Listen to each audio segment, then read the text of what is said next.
अस्सलामु अलैकुम वरहमतुल्लाहि वबरकातुहू। मोहतरम भाइयों, बुज़ुर्गों, दोस्तों, ये हमारा इस्लाही मुआशरा का 1404 सबक है। डॉक्टर उमर गौतम साहब, उनके ज़िंदगी पे मैं कई असबाक अपने चैनल पे अपलोड कर चुका हूँ। किस तरह से उन्होंने मज़हब इस्लाम को कबूल करने के बाद क़ुरबानियाँ दी, किस ख़ानदान से वो ताल्लुक़ रखते थे। हमने ये भी बताया था कि एक ज़माने के मुल्क भारत के जो प्रधानमंत्री हुआ करते थे, विश्वनाथ प्रताप सिंह, रिश्ते में डॉक्टर उमर गौतम साहब उनके भतीजे होते हैं।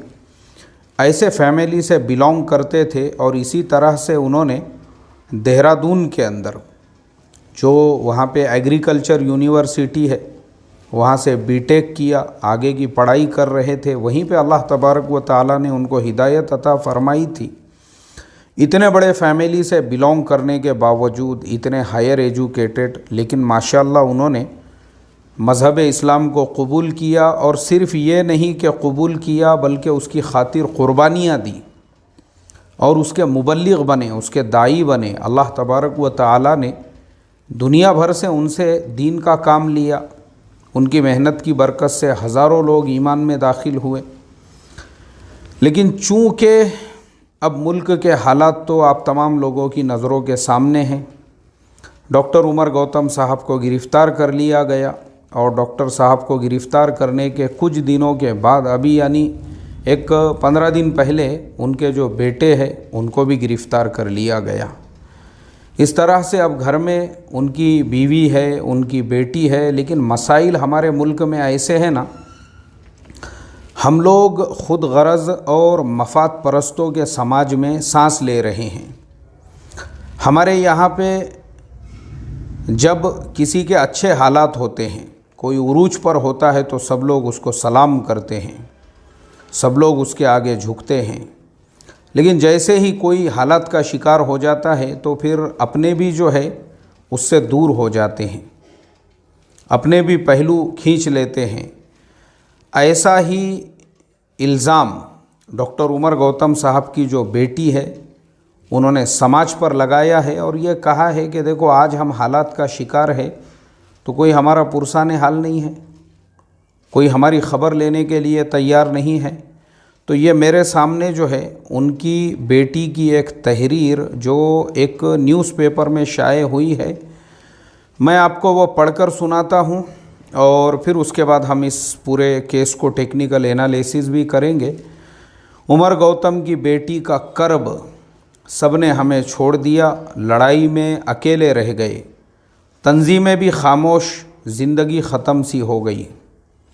लिखा है कि धर्म परिवर्तन कराने के इल्ज़ाम में गिरफ़्तार उमर गौतम की बेटी ने एक इंटरव्यू के दौरान अपने दिल के ज़ख्मों को कुरेदते हुए कहा कि हमारी फैमिली टूट कर बिखर गई, हम तन्हा हैं, सबने साथ छोड़ दिया, अपनी लड़ाई खुद लड़ रहे हैं।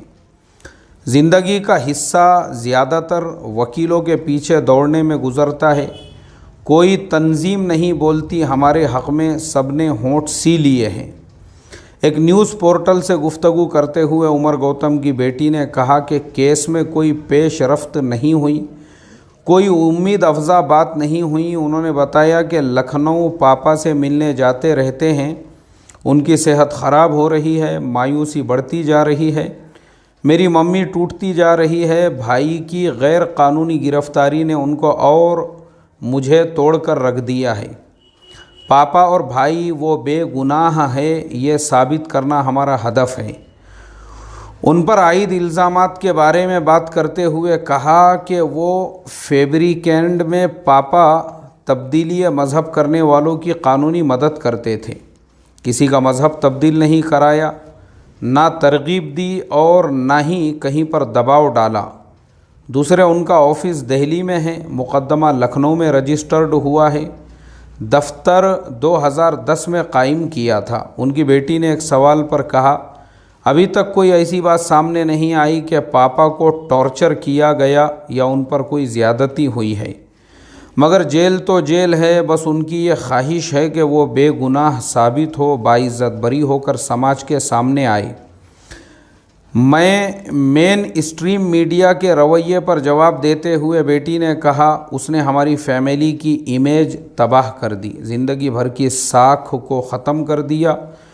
वो जज बन गया, फ़ैसले सादिर करता रहा। गैर मुल्की फंडिंग का इल्ज़ाम हो या धर्म परिवर्तन कराने का, किसी का कोई सबूत नहीं है। जो लेबल पेशानी पर लगा दिया है, बाइज़्ज़त बरी होने के बाद भी उसका धुलना मुश्किल है। उम्मीद की किरण यह है कि जिन्होंने अपनी मर्ज़ी से इस्लाम कबूल किया था वो सामने आए, पापा के हक़ में गवाही दे, शायद मुक़दमे पर इसका असर पड़े।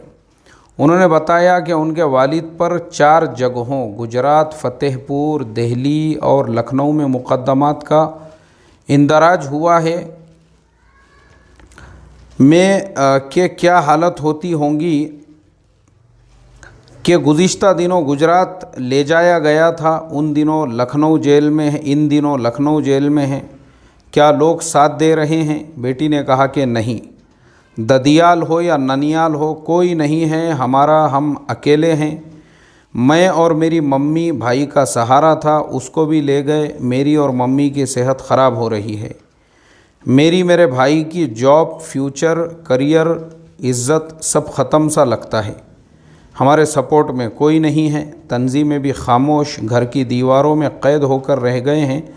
सबकी निगाहों में सवाल है, मुक़दमा अपनी जगह रुका है, रत्ती भर पेश रफ्त नहीं हुई। ख़्वाह कोई कुछ कह रहा हो, मगर हकीकत यही है। क्या है किसी के पास इस बेटी के सवालों का जवाब?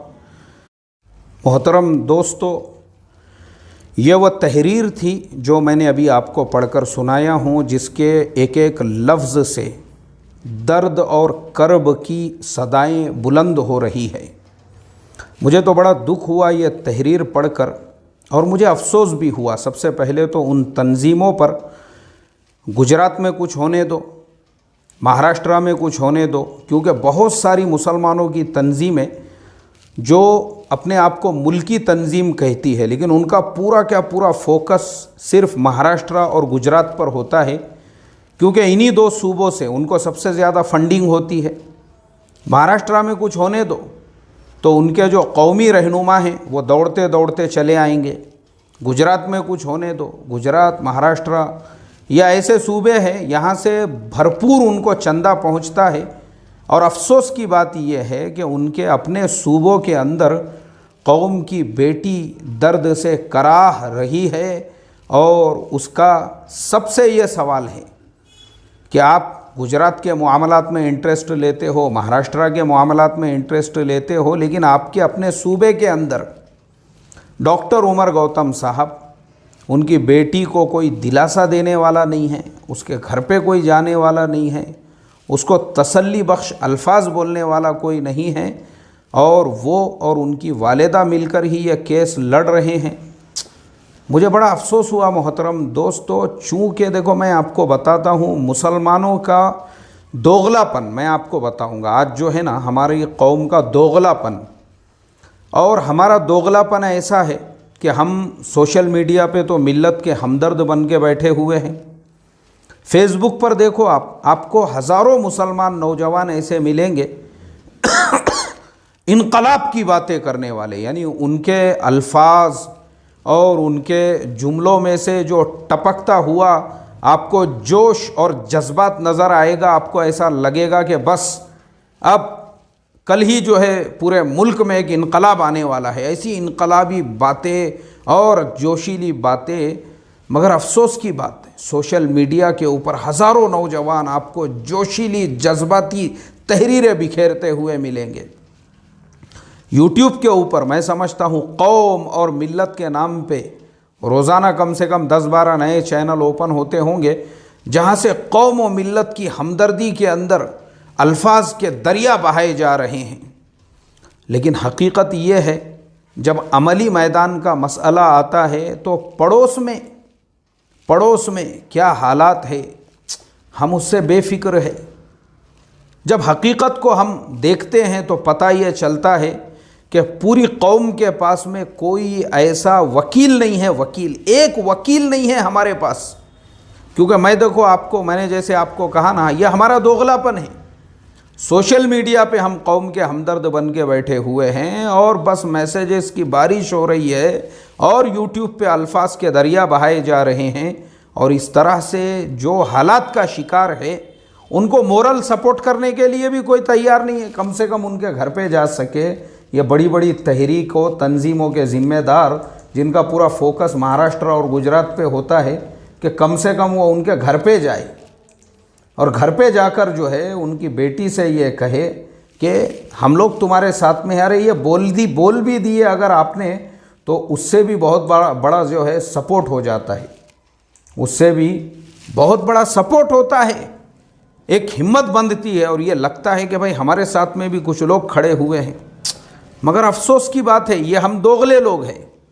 हमारे बयानों की बातें कुछ और, हमारी तहरीरें कुछ और, सोशल मीडिया पे कुछ और अमली मैदान में देखो तो हमारा हाल ये है।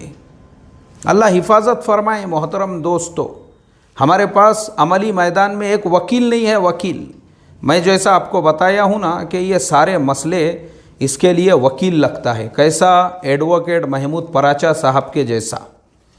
मैं अभी उनका इंटरव्यू देख रहा था तो डॉक्टर एडवोकेट महमूद पराचा साहब के जैसा वकील भी हम लोगों को मंजूर और पसंद नहीं है, क्योंकि हमको वो वकील चाहिए कि हमारे जैसे अनपढ़ जाहिल लोग बहुत सारे वो वकीलों को जो डायरेक्शन देने वाले हैं कि वकील साहब ऐसा नहीं ऐसा करो, वकील साहब ऐसा नहीं ऐसा करो, तो उनको वैसे वकील चाहिए जो वकील भी उनके आगे पीछे जो है हाथ बांध के घूमने वाले हो। अब एडवोकेट महमूद पराचा साहब के जैसा वकील अगर आपको कुछ वो मशवरा दे रहा है और वो आपको ये कह रहा है भाई ऐसा मत करो, ये तुम्हारी लाइन नहीं है, तुम्हारी लाइन नहीं है, जितनी रेंज में तुम्हारी जो दौड़ है ना, जो तुम्हारी दौड़ है दौड़, बस उसी रेंज में रहने दो, ये तुम्हारी लाइन नहीं है भाई, करने दो हमको हमारे हिसाब से काम। तो ऐसे लोग हमको नहीं चलते हैं, क्योंकि उनके मुंह में ज़ुबान है। वो आपके आगे पीछे जी हज़रत जी हज़रत जी हज़रत जी हज़रत जी हज़रत जी हज़रत करके जो है दुम हिलाते घूमने वाले नहीं है एडवोकेट महमूद पराचा। वो आपको बोलने वाले हैं भाई हमको हमारा काम करने दो, हम करते उसको कानूनी दायरे में। देखो आप एडवोकेट महमूद पराचा साहब के जैसे वकील के हाथ में अगर ये केस होता ना, डॉक्टर उमर गौतम साहब का और मौलाना कलीम सिद्दीकी साहब का, अभी तक तो उनको ज़मानत मिल गई होती, वो हमारे दरमियान में होते, उनको बेल मिल गई हुई होती और बाहर रहकर वो इस केस को लड़ रहे होते। मगर एडवोकेट महमूद पराचा साहब हमारे ऐसे किसी भी बड़ी तंजीम के पैनल में नहीं है, बल्कि उनको निकाल दिया गया है इसलिए कि वो जी हज़रत करने वाले नहीं थे। और ऐसे वकीलों को रखा गया है जो जी हज़रत आप फरमाइए, आप जैसा बोलेंगे हम वैसा कोर्ट के अंदर बोलने वाले। जी हमारी वकालत की किताबें बाजू को, बस आपका हुक्म हमारी नज़रों के सामने। हमारा सबसे बड़ा प्रॉब्लम यही है मोहतरम दोस्तों, हमको हर तंजीम में, हर तहरीक में, हर जमात में हमको वो लोग चाहिए जो हमारे कान के नीचे के हैं, आगे पीछे दुम हिलाने वाले, जी हज़रत करने वाले, हमको वैसे लोग चाहिए। इसीलिए जनाजे निकल रहे हैं, जनाजे, जैसा मैंने आपको बताया ना, जनाजे निकल रहे हैं, जनाजे हमारे तहरीकों तंजीमों जमातों के। अल्लाह हिफाजत फरमाए।